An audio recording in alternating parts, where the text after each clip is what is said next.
All right. Chapter 9. The king comes. When Jesus left Jerusalem early in January, he would appear to have made all essential dispositions for his manifestation as the Messiah and to have successfully contrived to alert and alarm the Sanhedrin. They were anxious about his intentions, but could not yet be sure what they were. Far too many people had begun to speak of him as the Messiah, and this in itself was dangerous. So far, Jesus had not confirmed what was being said to him, though he must have been well aware of it, but neither had he repudiated it. This might be because he did not aspire to kingship, or it might be that he was cunningly biding his time. They could not tell what was in his mind, but even if he thought of himself as no more than a teacher or prophet, there was no denying the strength of his personality, and he might be influenced by the desires of folly of the people and decide to respond to their expectations. If only they could be certain what he was up to. One possibility was to challenge him in hope that vanity might make him declare himself. During the Feast of Dedication in late December, commemorating the Maccabean victories in the 2nd century BC, a number of men had come around Jesus as he was strolling in the temple in the portico of Solomon. "How long are you going to keep us in suspense?" they asked him. "If you are the Messiah, tell us plainly." These men may have been acting on instructions from the count. If the incident was genuine, the reply of Jesus, in the characteristic vein of the author of the fourth gospel, to the effect that he had already made his status clear assuredly is not. Shit. At this time, Jesus was still at pains to guard a secret which, if revealed, could abruptly terminate his activities. But it was clearly advisable to bring his work at Jerusalem to a close, and shortly after this he left with his disciples for Bethabara. There was nothing more of value he could do now for the furtherance of his plans until he joined the Galileans who would be coming to Jerusalem for the Passover, and pressures in the city were becoming uncomfortably acute. Jesus traveled east to the Jordan. Here, at the spot where he had been baptized by John, he would renew his strength and his vision in preparation for the ordeal that was fast approaching. It must have been a strange experience for Jesus to stand once again by the river where the prophet had proclaimed the near approach of the kingdom of God, where the voice had spoken to him, and where he had been endowed, according to the promise of Isaiah, with the gifts of the Spirit of God. Memories flooded back. John, who represented Elijah, was dead, and there was no vast concourse here now, only the whispering reeds at the Jordan after its long journey from Galilee, hasting, hasting to its end in the bitter sea where all life became extinct. Jesus was convinced he had not been wrong. He was the foreordained Messiah, and now he must face that other baptism when he would go down into the depths of darkness and the waters of tribulation would close over his head. We may believe that Jesus prayed earnestly for guidance and help. Luke has reproduced a story he told his disciples in this last period of his life to illustrate how essential it was to be essential it was to be constant in prayer and not to be slacking. Damn it. Hold on.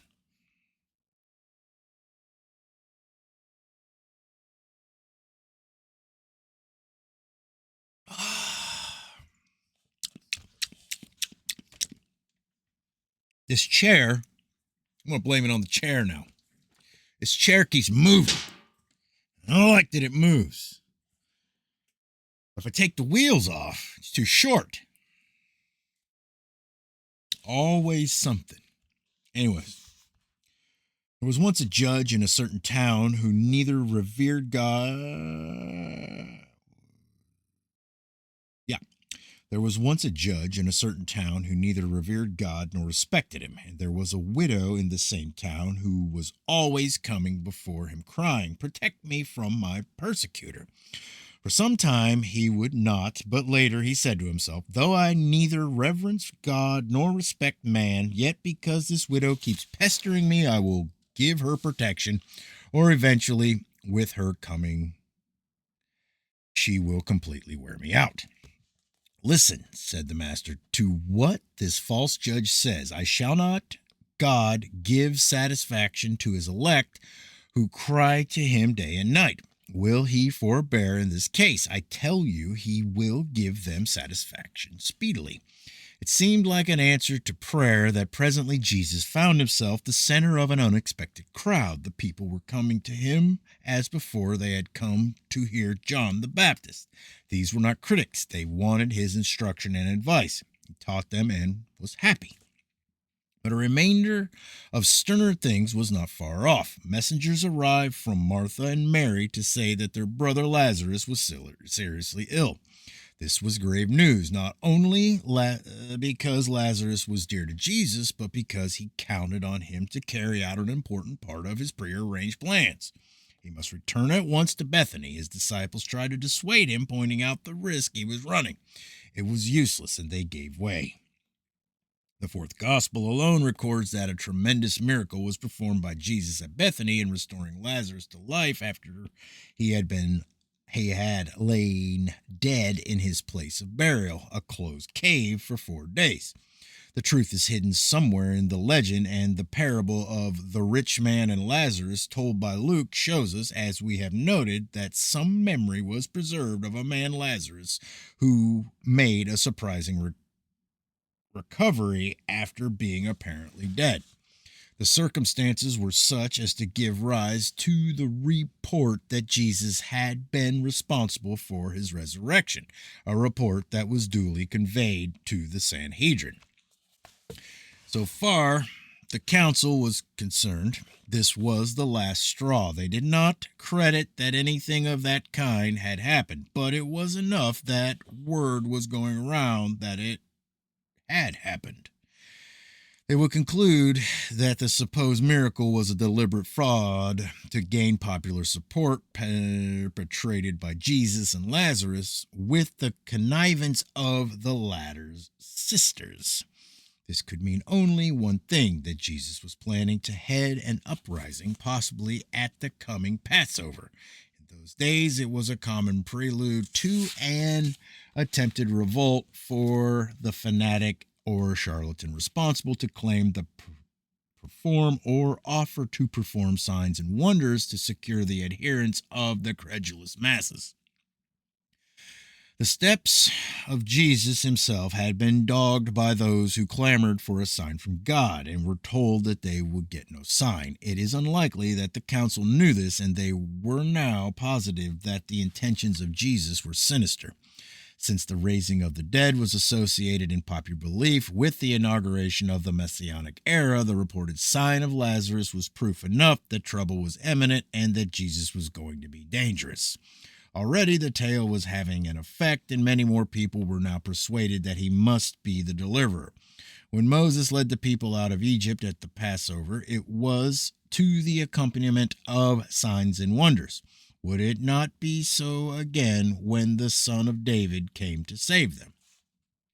The Sanhedrin hurriedly convened a special session. The subject for urgent debate was, what are we going to do, for this man Jesus is credited with performing many signs? If we leave him alone, everyone will believe in him, and the Romans will take away our place and nation. The presiding high priest Cappius brought the issue to a head by saying, "It does not seem to have occurred to you that it is in your interest that one man should die for the people rather than the whole nation perish." The decision was reached that there was no help for it. Jesus would have to be liquidated. Having friends in the council, one of whom was Nicodemus, Jesus received speedy intelligence of the result of the meeting. He promptly left Bethany and retired to the northeast to the comparative safety of the town of Ephraim on the edge of the wilderness. The present narrative of the fourth gospel makes Jesus remain in the vicinity of Ephraim until just before the Passover, but the synoptic tradition is to be preferred here that after a time he made his way back to Galilee. Not only was it natural that he should wish to see his homeland again before he suffered, but also when he returned south, he meant to be in the company of substantial body of Galileans who would be going up to Jerusalem for the Passover. Among them, he had numerous adherents, and it was unthinkable that the chief priests would interfere with the pilgrims fulfilling their religious obligation to attend the festival. We thus find Jesus once more in Galilee, where at Capernaum he paid the annual temple tax of 1/2 shekel. He paid under protest, since as Messiah he regarded himself as enjoying privileged immunity, but the incident preserved in Matthew's is a useful date indication because outside Jerusalem the tax was collected 1 month before the Passover. When the pilgrim band at last assembled in considerable strength for the journey to Jerusalem, there was much speculation and uncertainty as to what would be the outcome. Was Jesus going to proclaim himself king? And were they going to take part in a rising to throw out the Romans and punish the sinners in high places? Did the rumor that Jesus believed he would suffer at Jerusalem portend another failure and frustration of national hopes, or would he be cut down in the hour of victory like Judas Maccabeus, giving his life for his people? The disciples of Jesus were anxious and ill at ease. They still could not relate what he had told them to his fate with their convictions, which Jesus had confirmed that he was the Messiah. They were now on the way to Jerusalem, writes Mark, and Jesus was preceding them when they took alarm and those who followed became afraid. Jesus reiterated strongly what was in store for him, but this did not prevent representations being made to him on behalf of the sons of Zebedee, James and John, that when he became king, they should occupy the seats of honor on his right and left. It was a pitiful journey marred with wrangling and gnawing doubt. At length they reached Jericho, where the numbers were swollen by other arrivals, so that, as Jesus had counted upon, he would be going up to Jerusalem with a formidable entourage. He was going there this time as king. When the multitude moved on from Jericho, there came an interruption. A blind beggar sitting by the wayside to solicit alms, hearing that Jesus was passing, cried out, "Pity me, son of David." This created a sensation. Such language was dangerous, and several people ran to the beggar to shut him up. But he refused to be silent and went on bawling at the top of his voice, "Pity me, son of David." Until now, Jesus had forbidden anyone to address him in public by this messianic title. Significantly, on this occasion, he did not do so. Nearing Jerusalem, the procession arrived at Bethphage, close to Bethany. The time had come for Jesus to put into operation the first of the arrangements he had made privately during the winter. This task, we may believe, had been entrusted by Lazarus of Bethany, and none of the 12 knew anything about it. The foal of an ass was to be kept tethered at the entrance of the village of Bethany, and the people there were instructed that it was only to be released to messengers who would say, "The master needs him." Jesus now called to him 2 of his disciples and sent them forward. "Go to the village there," he said, "and as soon as you have entered it, you will find a foal tethered, never previously ridden by anyone. And tie him and bring him here. Should anyone ask what you're up to, say, 'The master needs him.' Then he will at once send him back here." Everything went according to plan. The messengers returned with the fowl, wondering no doubt at the foresight of Jesus. But suddenly someone grasped the implication of what was taking place. The disciples had been expecting, says Luke, that the kingdom of God would be instituted forthwith. This was what had been written by the prophet Zechariah. "Rejoice greatly, O daughter of Zion. Shout, O daughter of Jerusalem. Behold, thy king cometh unto thee, riding upon an ass, even upon a colt, the foal of an ass." Joyfully they laid their cloaks on the donkey's back, and Jesus mounted on the beast. The cry was raised, "Hosanna, save now, son of David." The word ran along the line of those in front of those who followed. Jesus is truly the Messiah, the prophecy is fulfilled. He has mounted on his ass. We may imagine the scene. For a few minutes, the wildest confusion reigned. Back and forth ran the people to where Jesus sat, throwing themselves on the ground in utter abandon, acclaiming him ecstatically. Jesus sat still amidst the din created by his fervent subjects, but the light of a great gladness shone from his eyes. This experience alone was worth all the years of waiting, all the weariness and the setbacks worth to the fate that he was stretching out cold hands towards him. At last he gave the signal to set forward. Some of his ardent followers had already claimed the privilege of grasping his bridle. Others grouped themselves solidly around him. They began to move.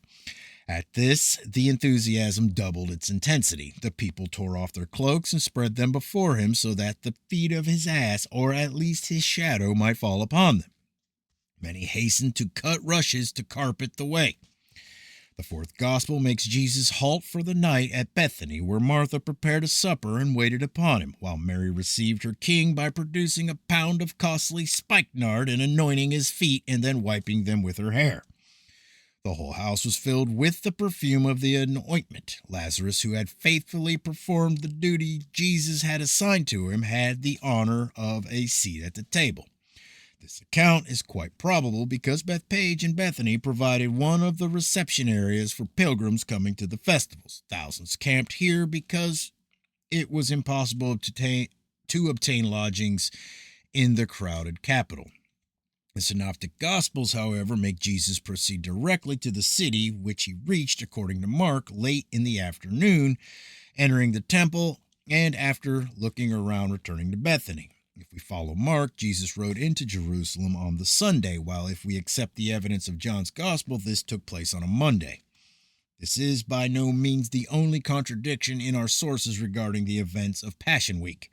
Unfortunately, as far as the fourth gospel is concerned, we cannot know to what extent the testimony of John the priest in his old age has been tampered with by the author of the book, what circumstances have been changed around, what have been omitted altogether.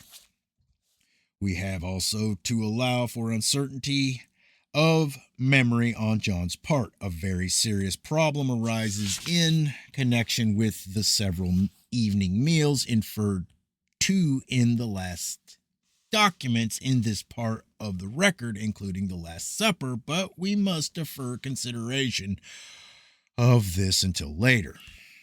It is agreed by all the evangelists that Jesus came to Jerusalem as king in the most open manner, the crowds acclaiming him a son of David and greeting him with the Hallel chant of Psalm, CXVIII. Hosanna, blessed is he that cometh in the name of the Lord. Luke tells us that some Pharisees among the onlookers were scandalized and called out to Jesus to restrain his followers, to which he replied, I tell you, if they are silent, the stones will cry out. The die was cast, and now there could be no turning back. Jesus had boldly and publicly committed himself to the way he had planned. He had accepted the plaudits of the Jewish multitude, chiefly his own Galileans, at the capital of the nation as their rightful ruler. By so doing, he had made himself guilty of treason against Caesar. There can be no question about this. The action of Jesus had been intentional and deliberate, and he was fully aware that there could be only one outcome: his arrest and execution. He had contrived, without any show of force and in the most peaceful manner, to make a telling demonstration that he had claimed to be the Messiah, forcing the Jewish governmental representatives in a position where they must proceed against him, both in the interest of self-preservation and in duty to the Roman emperor, and to do so with the knowledge that he had identified himself to them as the heaven-sent king of Israel. In a masterly way, he was bringing it about that the requirements of the messianic prophecies, as he interpreted them, would be fulfilled. The chief priests and elders might imagine that they were acting on their own initiative in meeting the threat created by Jesus, but in fact the plotting of the Galilean was progressively reducing them to puppets responding to his control. It had been a brilliant move on the part of Jesus to make his triumphal entry into Jerusalem as Messiah in association with a crowd of Galilean pilgrims coming to the city and the temple for the Passover celebrations. There had been no attempt to sneak into the city unobserved, as had been thought possible. He had entered openly in a manner which gave the reinforced Roman garrison no cause to take any particular notice. The Romans were familiar with the arrival of large contingents of Jews for the major festivals, who customarily approached the center of their worship, uttering glad cries and singing their sacred songs in the Hebrew tongue. After what had happened before, the troops had strict orders not to interfere with the Jews in the practice of their religion and to avoid any contemptuous or provocative behavior. Pontius Pilate was very wary now of getting himself in more trouble. The stratagem of Jews also made it quite impossible for the council to intervene.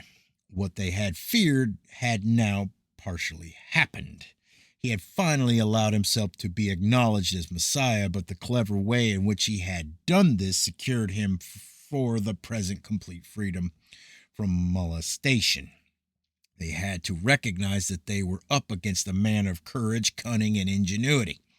They were puzzled and anxious, having no idea what his next step would be. So far, there were no outward signs of any organized revolt, and it had proved impossible to obtain the slightest information of what the plans of Jesus were, since he had confided them to no one, not even to the closest of his followers.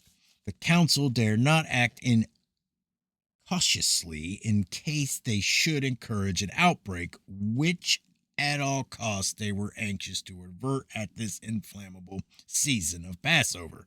If they made representations to the governor, they had as yet no proof that an armed rising was contemplated.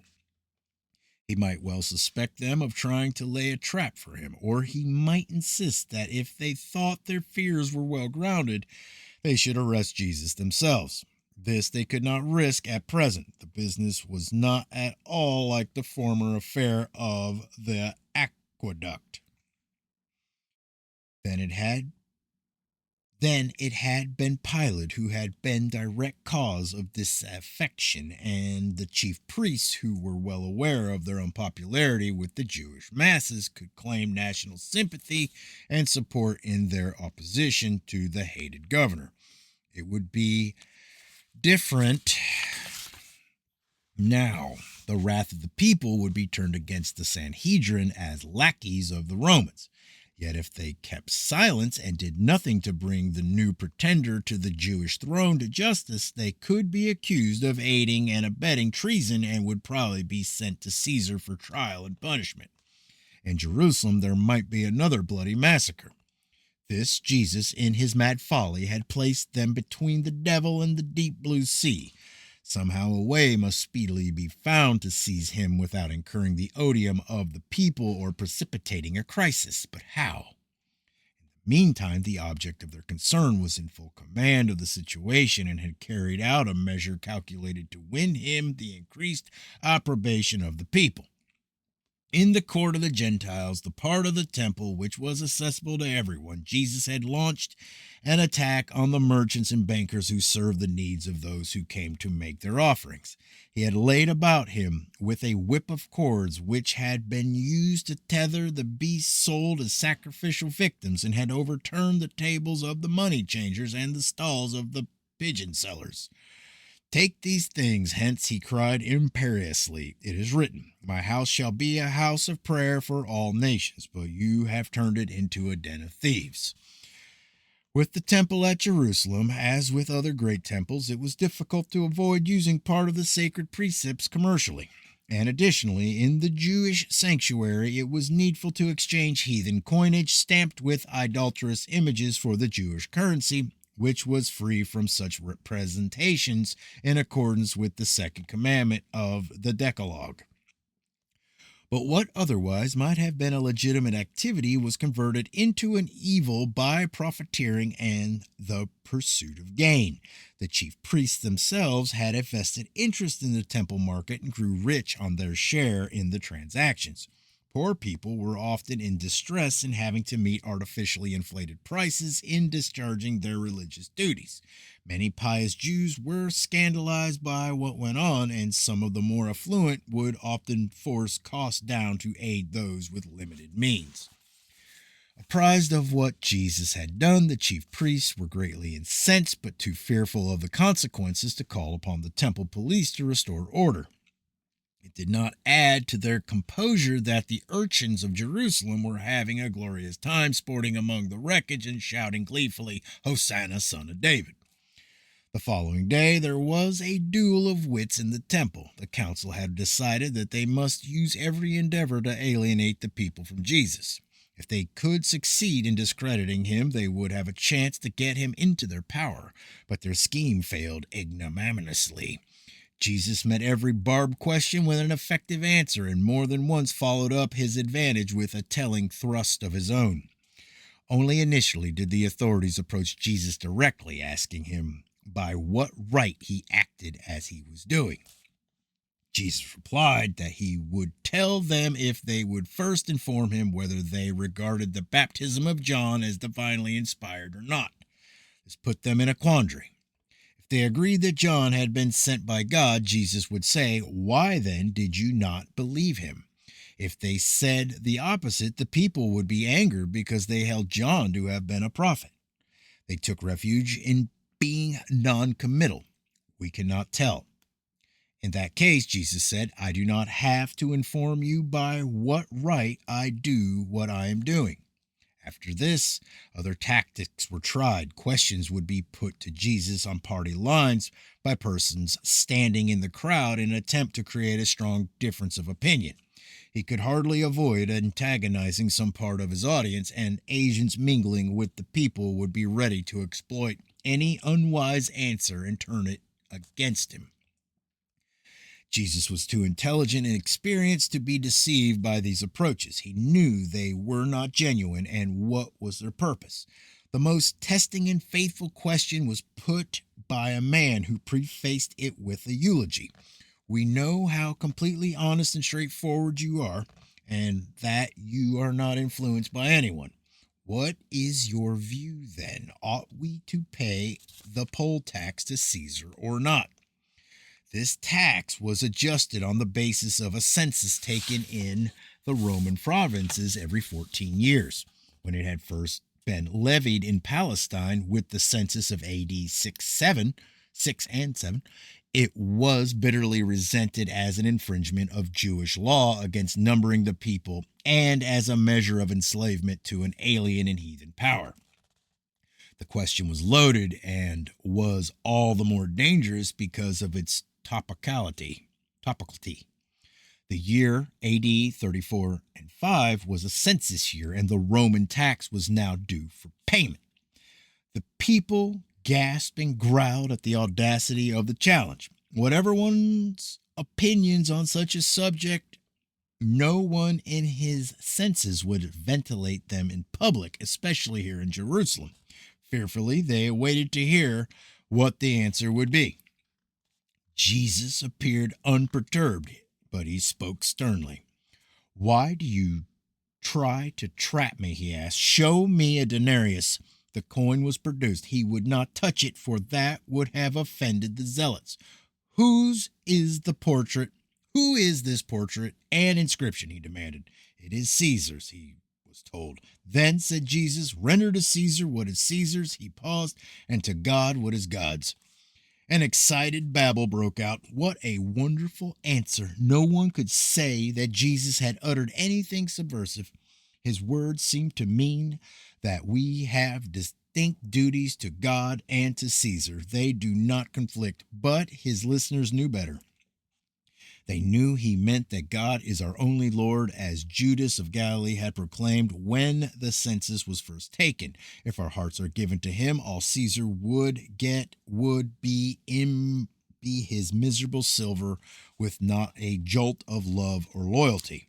The words of Jesus expressed subtle contempt for those Jews in high places who served interests of Rome.